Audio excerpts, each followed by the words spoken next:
far, far away, there was a whiny little kid on a planet that was mostly desert, and he was a slave, and his mama was a slave. And we're just going to leave it at that for a few minutes, because on a different planet, there's these Jedi guys. They're like magic knights and stuff. They really are magic. There's a lot of people that are magic in this story, by the way.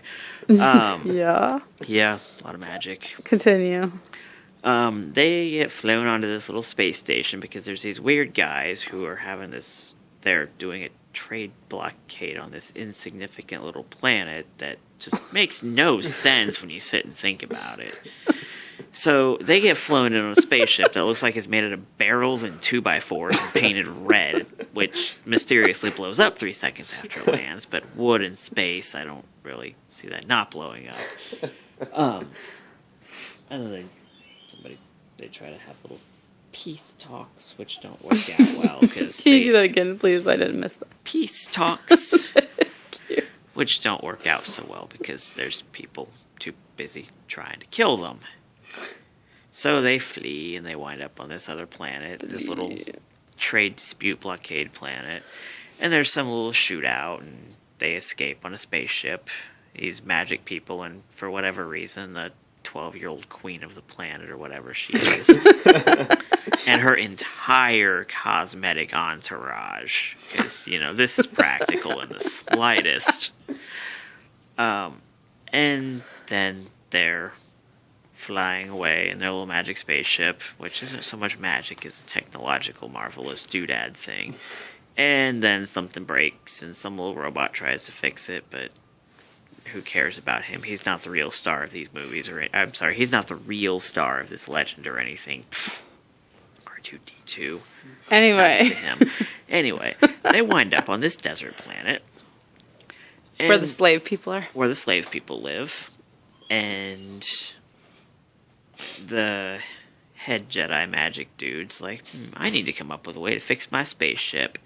I don't appear to have any valid currency. I mean, I've got all kinds of currency, and it's all kinds of valid, but they don't believe in real money on this planet. I don't know, they take gummy worms or something as payment. So he's like, I'm going to be magic, and I'm going to try to trick somebody and try to win a bet.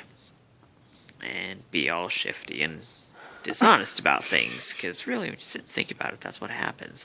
Anyway, he comes across a junkyard. He's like, comes across a little whiny boy. He's like, I built a spaceship. But it really is a pod racer. And it's whiny. And it's the fastest thing ever built. Blah, blah, blah, blah, blah. But I've never won a race because I kind of suck at my job. And the guy's like, you know what? I'm going to pretend like I like you. Just so shut up. I'm going to enter you in this race in your magic pod that I'm going to claim as mine. And then we can sell it to this guy. And we can take the prize money and fix our ship. And some irrational turn of events, he decides to buy the kid, too. He tried to buy the kid's mom, but A, that just sounds so wrong. And B, he wasn't about to let go of 2 good slaves. Even though I feel like he probably got ripped off in the end. Anyway, the kid somehow wins the race. I'm blaming magic again.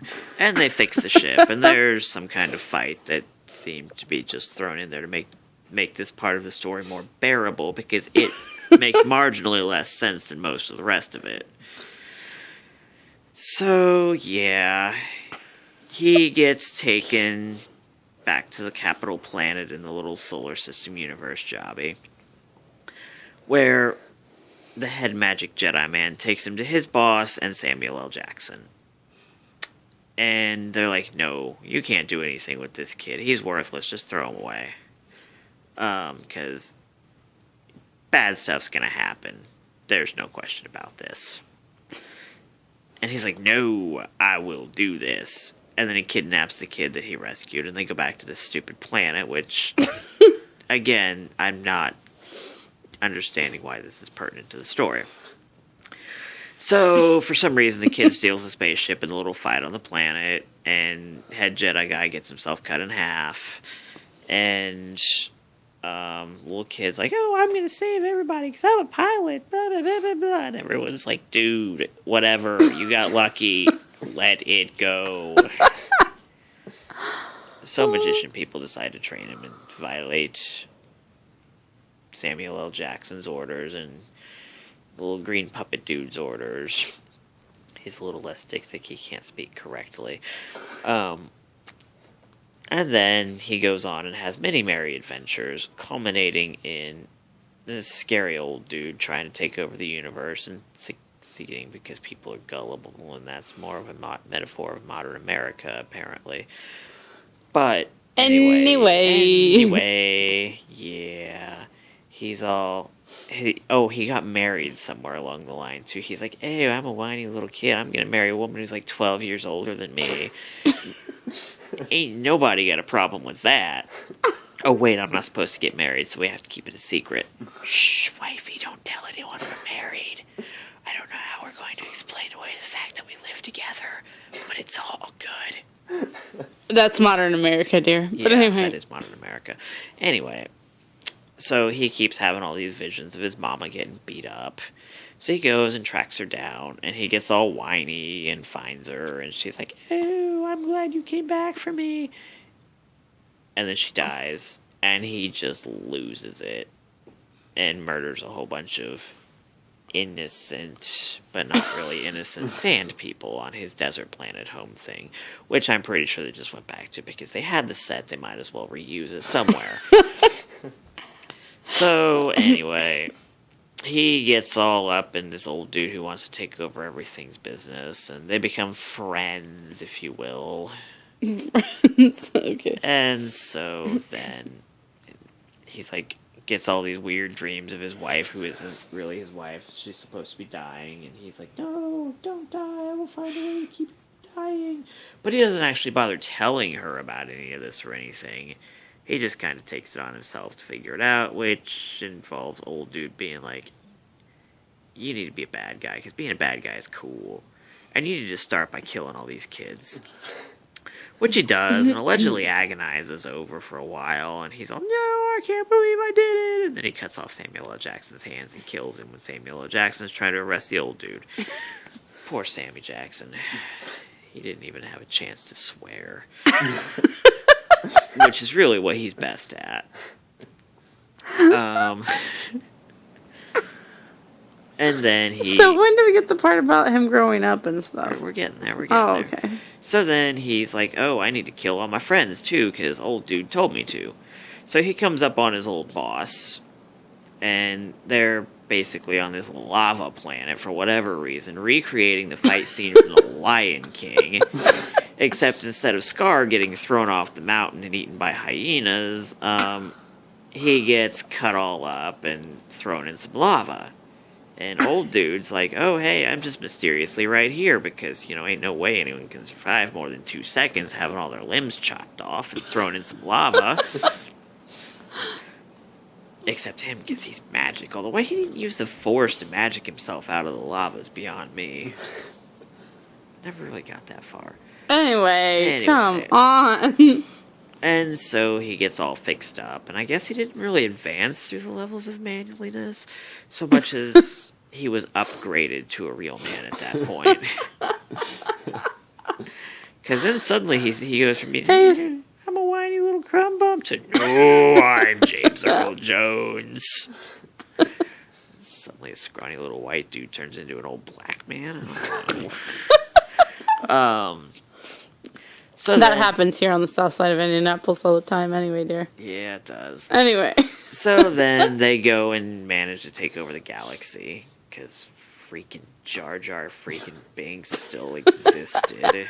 I do hold Jar Jar solely responsible for this. And his kids, his old boss, and some other dude are like, oh, hey, his wife had a couple of kids before she died.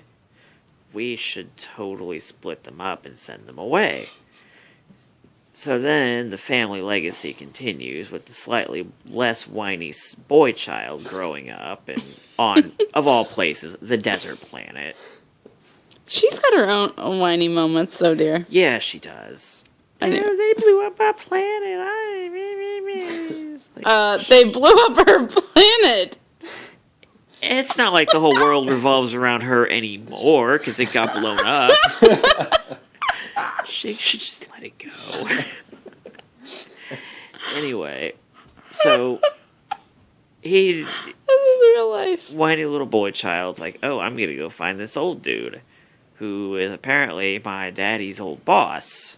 And then he winds up getting himself killed after his aunt and uncle get themselves killed. There's a lot of people getting killed in this story. It's called Star Wars, but anyways. That's a good name for this legend. I should totally write that down. Anyway, where was I?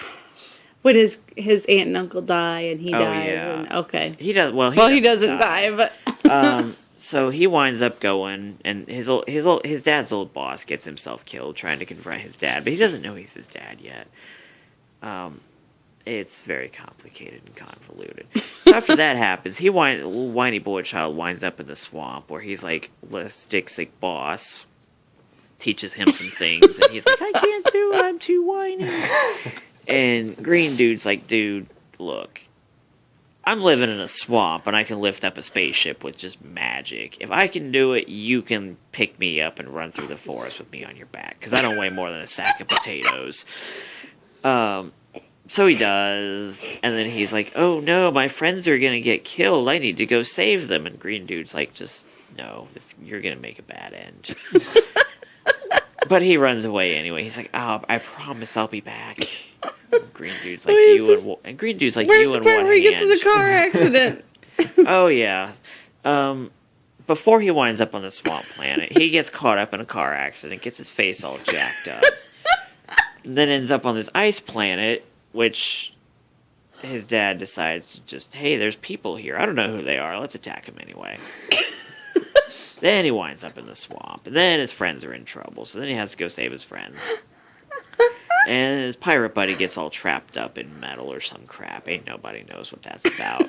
It just seemed like a good plot line, just on the off chance that he didn't renew his contract for next season. The dump truck full of money saw to that, though. Anyway, the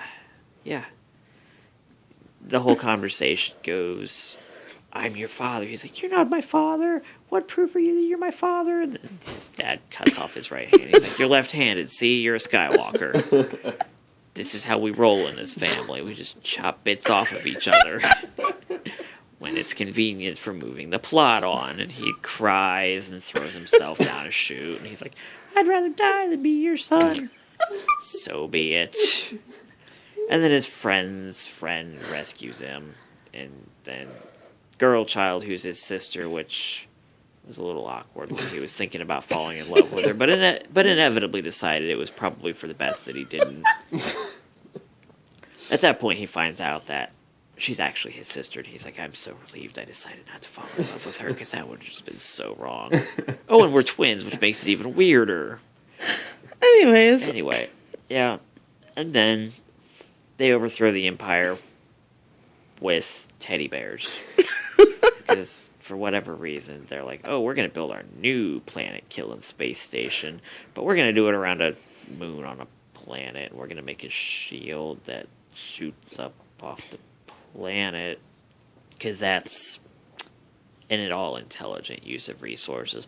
But I mean, I guess if it's steam-powered, then a forest planet will provide all the fire you need. oh, wow. So yeah, they invade the planet, and then the rebel people are like, oh, we want to take over and get rid of these guys. Let's enlist the teddy bears. And the teddy bears are like, oh, hey, we can have our murder today. And then this big fight ensues, and, you know, when the Empire's best and brightest to get the crap kicked out of by a bunch of teddy bears, they decide to resign and quit and surrender or something. And yeah. And there's, how they broke morale, though. Yeah, I don't really know that there was much morale at that point to begin with. Yeah. And then whiny boy child is like, well, slightly less whiny child's like, and Daddy, there's still some good in you. And Daddy kills the Emperor, which should make him the Emperor, but then he decides that he's gonna die anyway, so they take off the mask, and he's this scary old white dude who kind of looks like Humpty Dumpty. At least the way his head's shaped. And then he dies. And then there's a big party. The end. Wow.